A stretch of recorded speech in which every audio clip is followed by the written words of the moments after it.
Hello everyone, आप सभी का हमारे यूट्यूब चैनल में स्वागत है। आज की इस वीडियो में हम लोग देखने वाले हैं रिलेटिव वेलोसिटी, सापेक्ष वेग क्या होता है और इससे रिलेटेड क्वेश्चन भी हम लोग सॉल्व करने वाले हैं। तो बिना देरी के वीडियो स्टार्ट करते हैं।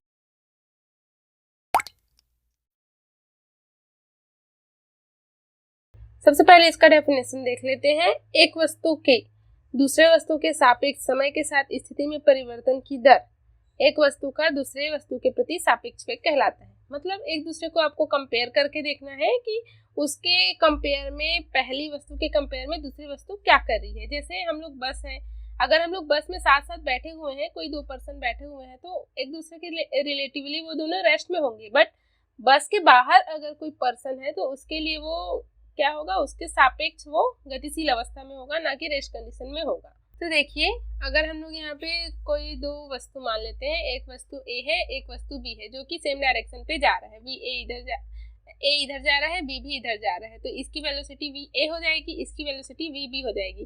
तो एक दूसरे के कंपेयर पे यहाँ पे जो रिलेटिव वेलोसिटी होगी V ऑफ AB, ये क्या हो जाएगा, VB माइनस VA हो जाएगा। VB में से VA को घटाएंगे तो हम लोग को रिलेटिव वेलोसिटी मिल जाएगी। बट अगर डिफरेंट डायरेक्शन में हो तो ये क्या होगा, हमने यहाँ पे माना कि वेक्टर ए जो है वस्तु है इधर जा रही है, बी भी उसी के पास आ रही है, तो यहाँ पे हम लोग दोनों की रिलेटिव वेलोसिटी अगर निकालें तो ये क्या हो जाएगा, V A B is equal to V A. अब ये जो वेक्टर है इसका डायरेक्शन इसके अपोजिट है, तो वेक्टर के रूल से ये निगेटिव वेक्टर होगा, तो ये क्या हो जाएगा, V A minus of V B, तो ये क्या हो जाएगा, V A plus V B. तो ये याद रखिएगा, सेम डायरेक्शन पे अगर जा रहा है तो VB माइनस VA करेंगे, और अपोजिट डायरेक्शन पे अगर जा रहा है एक दूसरे की तरफ तो उनका वेलोसिटी जो है रिलेटिवली ज्यादा हो जाता है, तो वो VA प्लस VB हो जाता है। ठीक है, अब रिलेटिव वेलोसिटी ऑफ रेन देखते हैं, वर्षा का सापेक्ष वेग। इसके लिए हम लोग केसेस देखते हैं। पहला केस फर्स्ट देखते हैं, जब वर्षा जो है ऊर्ध्वाधर है, मतलब यहाँ पे रेन जो है ऊपर से नीचे की ओर आ रही है, यहाँ पे कोई इंसान है ना। तो देखो, वी आर जो है वेलोसिटी ऑफ रेन है, वी एम जो है वेलोसिटी ऑफ मैन है। यहाँ पे ये एक छाता पकड़ के रखा हुआ है ना।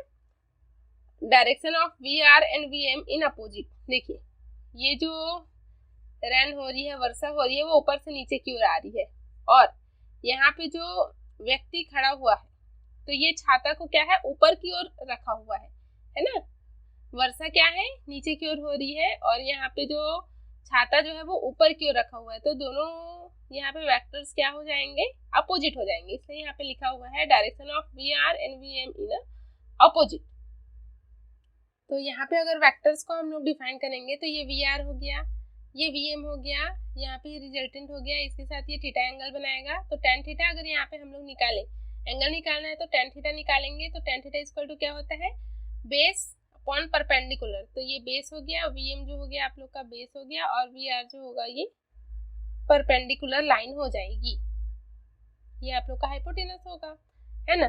इसके लिए अगर केस 2 देखें तो वर्षा जब तिरछी हो रही हो, तो वर्षा तिरछी आ रही है, तो यहाँ पे छाता को हम लोग को उसको रोकने के लिए इस डायरेक्शन पे रखना पड़ेगा। यहाँ पे भी tan theta equal to V M upon V R होगा। अब देखिए, इससे रिलेटेड क्वेश्चन देख लेते हैं। वर्षा जो है ऊर्ध्वाधरतः 35 मीटर पर सेकंड की चाल से नीचे गिर रही है। वायु पूर्व से पश्चिम दिशा में 12 मीटर पर सेकंड की चाल से बह रही है। एक व्यक्ति को स्वयं को वर्षा से बचाने के लिए छाते को किस दिशा में पकड़ना होगा। थीटा की वैल्यू निकालना है, जबकि क्या क्या दी गई है, वर्षा जो है गिर रही है, तो वी आर की वैल्यू ये है, और वायु के लिए भी दिया गया है यहाँ पे 12 मीटर पर सेकेंड। तो देखिए, पहले तो दिशा देख लेते हैं, उत्तर, दक्षिण, पूर्व, पश्चिम। अब हम लोग को क्या क्या दिया हुआ है, वी ए क्या है, वेलोसिटी ऑफ एयर, और वी आर क्या है, वेलोसिटी ऑफ रेन। तो वेलोसिटी ऑफ एयर हम लोग को दिया हुआ है 12 मीटर पर सेकेंड, और वेलोसिटी ऑफ रेन हम लोग को दिया हुआ है 35 मीटर पर सेकेंड। इसके लिए दिशा दी गई है, वर्षा जो है वी आर जो है ऊपर से नीचे की ओर जा रही है, और वायु जो है पूर्व से पश्चिम, तो ये पूर्व से पश्चिम दिशा में जा रहे हैं। इनका रिजल्टेंट जो होगा ये होगा। तो हम लोग को छाता को किस दिशा में रखना है, तो एंगल थीटा निकालना है, तो छाता को इसके अपोजिट में रखना है, और यहाँ पे थीटा की वैल्यू निकालनी है। तो टेन थीटा इक्वल टू, अभी हमने पढ़ा कि टेन थीटा का फॉर्मूला हम लोग लगा लेंगे, जहाँ पे टेन थीटा इक्वल टू क्या हो जाएगा, लंब बटे आधार, परपेंडिकुलर अपॉन बेस। तो यहाँ पे परपेंडिकुलर की वैल्यू रख देंगे और बेस की वैल्यू रख देंगे। ये हमारा परपेंडिकुलर हो जाएगा, ये बेस हो जाएगा। तो थीटा की वैल्यू यहाँ पे हो जाएगा tan इनवर्स 12/35। तो ये हो गया। और नेक्स्ट क्वेश्चन देखते हैं। वर्षा जो है ऊर्ध्वाधरता नीचे की ओर 20 मीटर पर सेकंड की चाल से गिर रही है। एक व्यक्ति साइकिल पर, अभी क्या है, ये यहाँ पे साइकिल वाला नहीं आया था, ये साइकिल वाला है। एक व्यक्ति साइकिल पर 10 मीटर पर सेकंड की चाल से पूर्व से पश्चिम की ओर गतिमान है। उसे स्वयं को वर्षा से बचाने के लिए छाता किस कोण पर पकड़ना चाहिए। तो यहाँ पे VR की वैल्यू दी गई है और VM की वैल्यू भी दी गई है। यहाँ पे डायरेक्शन दिया हुआ है पूर्व से पश्चिम की ओर, और यहाँ पे थीटा की वैल्यू निकालनी है। अब देखिए, यहाँ पे हमने डायरेक्शन लिख लिया, नॉर्थ साउथ ईस्ट वेस्ट। और VM की वैल्यू क्या दी गई है, 10 मीटर पर सेकेंड। VR की वैल्यू क्या दी गई है, 20 मीटर पर सेकेंड। tan थीटा की वैल्यू क्या हो जाएगा, परपेंडिकुलर अपॉन बेस। तो परपेंडिकुलर हम लोग का 10 होगा और बेस जो होगा 20 होगा। तो theta is equal to tan inverse 1/2 हो जाएगा। यहाँ पे पीछे ये जो tan थीटा है, यहाँ पे मिस्टेक हो गया है। ये वाला जो है लंब यहाँ होगा और आधार यहाँ होगा, इसको करेक्शन कर लीजिएगा। इसके बाद देखते हैं बोट एंड स्ट्रीम प्रॉब्लम, नाव एवं नदी की गति वाली समस्या। अभी क्या था, इससे पहले हम लोग पढ़ रहे थे वर्षा, रिलेटिव वेलोसिटी वर्षा के लिए, और अभी बोट एंड रिवर के लिए। यहाँ पे हमने किनारा बना दिया हुआ है, ये नदी का पानी है। और हम लोग देखते हैं, अगर यहाँ पे हमने पॉइंट बनाया हुआ है A से B, किसी व्यक्ति को A से B तक पहुँचना है। अगर ये पानी शांत है ना, तो स्टिल वाटर है अगर, तो हम लोग A से B तक आसानी से पहुँच सकते हैं। परंतु जब इसमें ये स्टिल वाटर नहीं है, इसमें जब लहरें चल रही है, तो अगर हम लोग A से B तक पहुँचना चाहते हैं और इस पॉइंट से अगर हम लोग तैरना चालू करते हैं, तो ये किसी एंगल पर जाते हुए हम लोग यहाँ पहुँच जाएंगे, यहाँ नहीं पहुँचेंगे, है ना। तो अगर हम लोग यहाँ से ऐसे तिरछे जाएं, तब जाकर के ये कुछ एंगल कवर करके ये B तक पहुँचेगा। इट मीन्स हम लोग सीधे सीधे अगर जाएंगे तो A से B तक नहीं पहुँच सकते, हम लोग को यहाँ पे तिरछा एंगल लेना पड़ेगा। अगर हम लोग सीधे जाएंगे तो ये कुछ एंगल कवर करके यहाँ पे पहुँचाएगा, ठीक है। यहाँ पे हम लोग देख सकते हैं वेलोसिटी ऑफ मैन ये होगा, यहाँ से यहाँ जा रहे हैं, तो अगर इधर जा रहे हैं तो ये नेट वेलोसिटी V, और वेलोसिटी ऑफ रिवर ये होगा, ठीक है। Where VR is velocity of river, VM is velocity of man, V जो है नेट वेलोसिटी है। यहाँ पे हम लोग थीटा एंगल ले लेते हैं। अब इसके हिसाब से हम लोग साइन कॉस tan लेते हैं। तो यहाँ पे साइन थीटा, तो ये हो जाएगा लंब बटे कर्ण, या फिर परपेंडिकुलर अपॉन हाइपोटेनस। परपेंडिकुलर हम लोग का VR है और हाइपोटेनस हम लोग का VM है। तो यहाँ से आ जाएगा नेट वेलोसिटी V अगर निकालनी है तो पाइथागोरस थ्योरम से हम लोग इसको निकाल लेंगे, अंडर रूट ऑफ VM का स्क्वायर माइनस VR का स्क्वायर। अगर हम लोग को नदी को पार करने में लगा समय पूछा गया हो तो डिस्टेंस अपॉन V नेट से हम लोग निकाल लेंगे।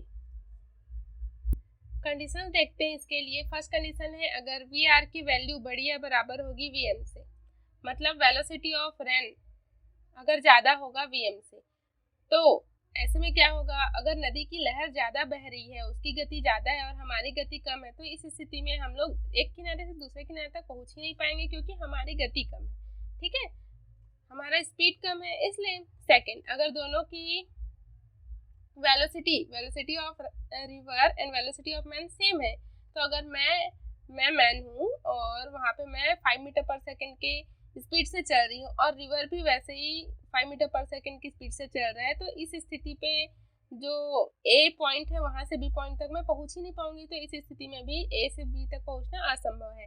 पर थर्ड देखिए, अगर VR बड़ा होगा VM से, ये वाला कंडीशन ही हो गया, इस स्थिति में भी हम लोग नहीं पहुँच पाएंगे। एक ही कंडीशन होगा जब हम लोग एक पॉइंट से दूसरे पॉइंट तक पहुँच पाएंगे, कब, जब VM की वैल्यू बड़ी होगी VR से।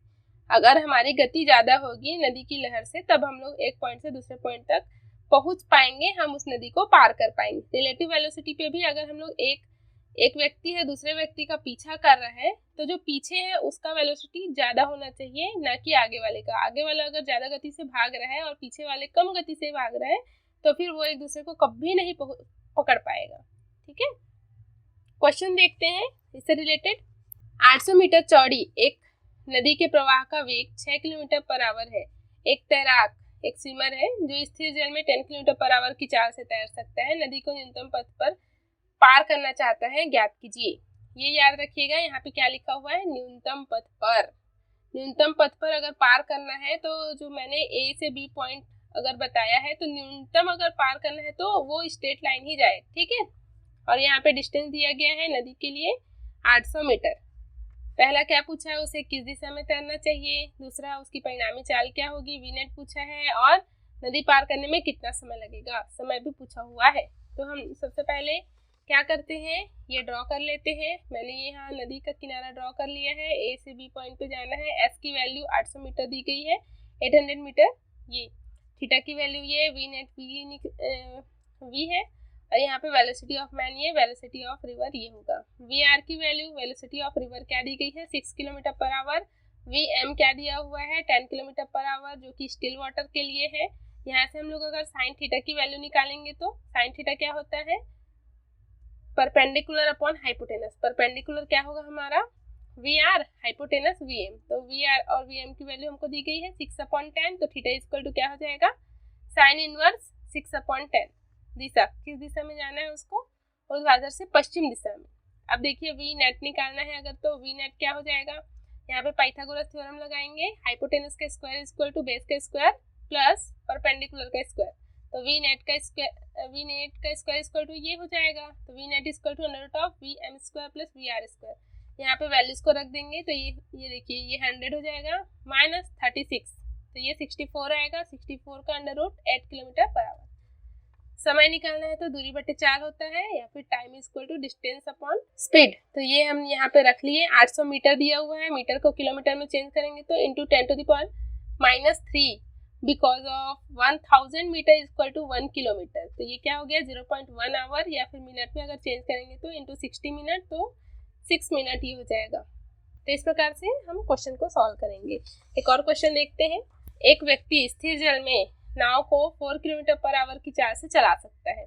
स्थिर जल में बोला है ना, व्यक्ति नाव से 3 किलोमीटर पर आवर की गति से बह रही है, तो नदी को न्यूनतम समय में पार करना है। तो ज्ञात करना है उसे किस दिशा में नाव चलानी होगी, नदी की चौड़ाई अगर 1 किलोमीटर है तो पार करने में कितना समय लगेगा, और वह नदी के दूसरे किनारे तक कितनी क्षैतिज दूरी तय करके पहुंचेगा। ड्रॉ कर लेते हैं इसके लिए। अगर ये शांत जल है तो मैंने इस प्रकार से बनाया हुआ है। वीएम की वैल्यू यहाँ पे 4 किलोमीटर पर आवर दी गई है। यहाँ पे बोला गया है ना कि स्थिर जल में वो तैराक जो है 4 किलोमीटर पर आवर की स्पीड से चला सकता है, तो वीएम की वैल्यू 4 किलोमीटर पर आवर। यहाँ पे इसका डिस्टेंस भी दिया गया है कि 1 किलोमीटर है। वेलोसिटी ऑफ मैन मैंने यहाँ पे कर लिया। वी नेट और वी आर की वैल्यू जो है दी गई है 3 किलोमीटर पर आवर, तो उसको हमने यहाँ रख दिया। सबसे पहले tan थीटा निकालते हैं। tan theta is equal to क्या होगा, परपेंडिकुलर अपॉन बेस। तो परपेंडिकुलर 3 हो गया, बेस जो होगा Vm, तो ये हो गया 3, Vr की वैल्यू 3, Vm की value 4, theta is equal to tan inverse 3/4। Resultant velocity अगर निकालना है तो पाइथागोरस थ्योरम से हम लोग निकाल लेंगे। लगा समय, t is equal to distance upon velocity, ये निकाल लिया। क्षैतिज दूरी जो होगा ये VR इंटू टी हो जाएगा, ये हमने निकाल लिया, किलोमीटर में होगा, इसको मीटर में हम लोग एक्सचेंज कर लेंगे, और इस प्रकार से हम लोग क्वेश्चन को सॉल्व करेंगे। तो आई होप मैंने जो इजी वे में समझाया आप लोग को समझ में आया। तो आज की वीडियो के लिए बस इतना ही। अब मिलते हैं अगली क्लास में, तब तक के लिए जय हिंद, वंदे मातरम। Thank you.